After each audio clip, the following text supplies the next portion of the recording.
All right, let's dive into one of the most incredible and honestly one of the wildest epics from the ancient world. We're talking about the Hurrian Song of Ullikummi. It's a story packed with revenge, cosmic warfare, and a monster that is truly unlike anything else. So, here's the big question at the heart of this 3,000-year-old myth. It's really a story about a weapon so powerful and so completely mindless that even the gods who ruled heaven and earth were brought to their knees in absolute terror. So where does a story like this even begin? Well, like a lot of great stories, it kicks off with a classic motive, a burning desire for vengeance. Our main antagonist here is Kumarbi. Now, he used to be the king of the gods, the top dog, but he got overthrown by his own son Teshub. So now he's just simmering with rage, and he starts meticulously plotting his comeback. The text actually says he strung his thoughts like beads on a thread, just carefully, piece by piece, crafting a plan to create the ultimate weapon. And you just have to hear this. The sheer, raw hatred in his words is, wow, this isn't just about getting his throne back. No, he wants to completely annihilate the entire divine order. He wants to crush Teshub like a bug and shatter the other gods like they're just empty pots. The scale of his ambition is absolutely terrifying. So what's his brilliant world-ending plan?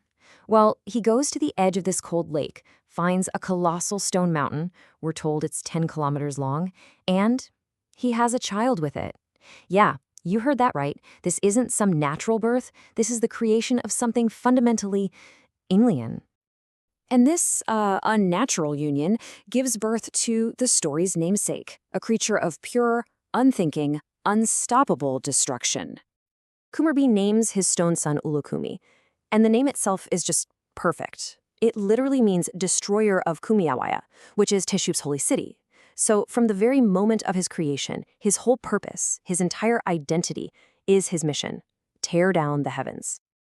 Now, you might be wondering, how do you hide a growing stone monster?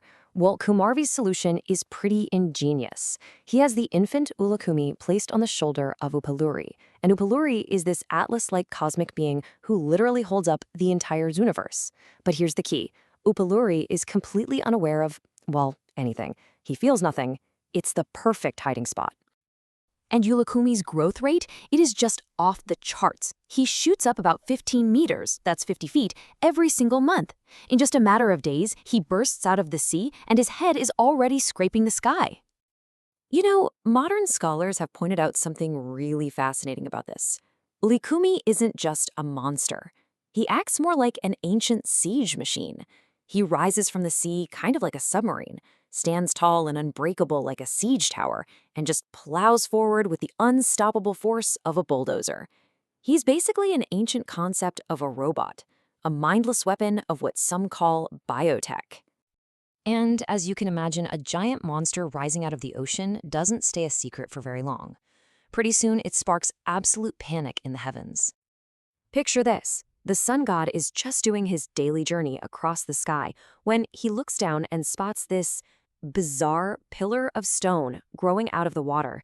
He goes in for a closer look, and the epic says his face immediately turns pale.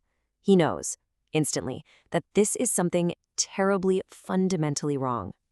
So the sun god races to warn Teshub, the king of the gods, but when Teshub sees Ullikummi for himself, he doesn't roar a challenge. He completely collapses in despair. Even the mighty Storm God, the ruler of the heavens, is just paralyzed with fear before this thing. So the gods have to try a different tactic. Ishtar, the goddess of both love and war, decides to use her powers of seduction. She goes down to the shore, plays music, sings, shows off her divine beauty. She's trying to charm the stone giant. It is a desperate, almost ridiculous plan. But her efforts are completely useless. And then a wave from the sea speaks to her and delivers this absolutely chilling message. Ullikummi can't be seduced because there's nothing to seduce. He is blind, deaf, and totally devoid of feeling. He's a machine. You can't reason with a rock. And that's the terrifying reality here. Their usual powers are useless. Teshub unleashes his greatest storms, his most powerful lightning bolts. Nothing. 70 other warrior gods join the battle. They're all defeated. And all the while, Ullikummi just keeps growing, until he's so tall he's literally blocking the door to the god's own fortress in the sky. Okay, so they've failed with brute force, and they've failed with seduction. The gods finally realize they need a different kind of power. They need knowledge. Totally beaten and absolutely desperate, Teshub and the others go to Ea, the god of wisdom. The thinking is, if this creature is made from the world's fundamental elements, then maybe, just maybe, the key to defeating it lies in the world's oldest secrets, in the actual blueprints of creation itself. And Ea comes up with this brilliant plan. He goes into the oldest archives and finds what he's looking for: the location of a mythical tool that was used at the dawn of time to separate heaven from earth. His logic is just perfect. If this primordial saw was strong enough to cut the universe in two, then surely it can cut one stone giant off at the ankles. So Ea and the old gods get the saw and go to Ullikummi. They ask the cosmic giant about the monster on his shoulder, and he gives this incredible, almost funny reply. He says he felt nothing when the entire universe was built on him, or even when it was cut in half. But now, he says, my right shoulder hurts a little. It's only then that he finally notices the multi-thousand-ton stone monster standing on him. So, using the ancient saw, the gods managed to sever Ullikummi from his base on Ullikummi's shoulder. And this is where the ancient clay tablet frustratingly breaks off. We never get the final battle. But the story's real power isn't in its ending. It's in what the whole thing represents. So why does this story still matter after 3,000 years? Because it's so much more than a monster of the weak tale.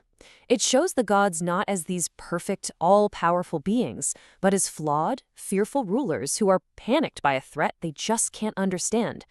Ullikummi represents a challenge to their absolute authority. For the Hurrians who told this story, it was a way to imagine a world without masters, a world where even divine, unbreakable power could be questioned and maybe even broken. And that brings us to our final question, doesn't it? The myth of Ullikummi is really a story about power, divine power, political power, even technological power. And what it suggests is that no authority is so absolute that it can't be challenged, not by more brute force, but by creativity, by wisdom, and by having the courage to question the very foundations of the world.